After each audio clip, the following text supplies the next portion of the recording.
All right, now we're going to change out a sprinkler head.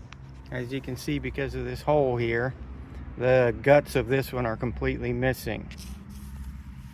This one is, if you can tell by the video, but this one is actually sticking up above the ground. That is incorrect, but it's beyond the scope of this job to fix it. This is what they should look like. The top of the head should be level with the ground so you could take a lawnmower over it without hitting it or destroying it or anything.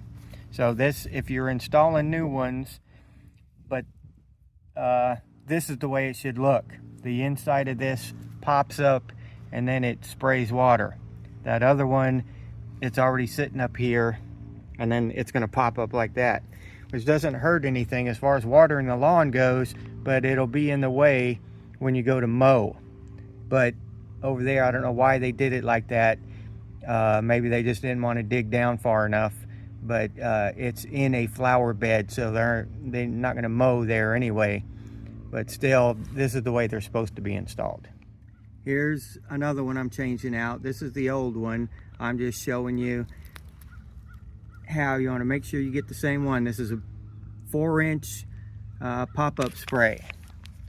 And this is a 4-inch K-spray, which is the same thing. It's going to pop up out of there and spray. And that's an adjustable nozzle on top. This is what so when you go to buy them, this is what you want to look for. You want to make sure you get the same kind as your old one, or pretty close. This one isn't exactly the same, but it's close enough.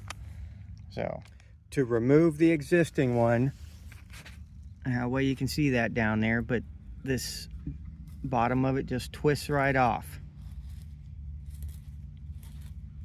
And you'll see the threads there, see? And our new one looks like this, and it just threads right on there. It's as simple as that. The only difficulty with these things is that, one, they're supposed to be underground and you have to dig them up. Even this one I had to dig up a little bit, just not very much, because they didn't set it as deep as it was supposed to go. But that's what it looks like underground, and that's how you swap them out. This is the last one I'm doing, and I've got it dug up. I just wanted to show you the pipe here. See, it's a soft, flexible plastic. So you want to be careful when you're digging these up, so that you don't, jumping up and down on the shovel, you don't cut down through this pipe.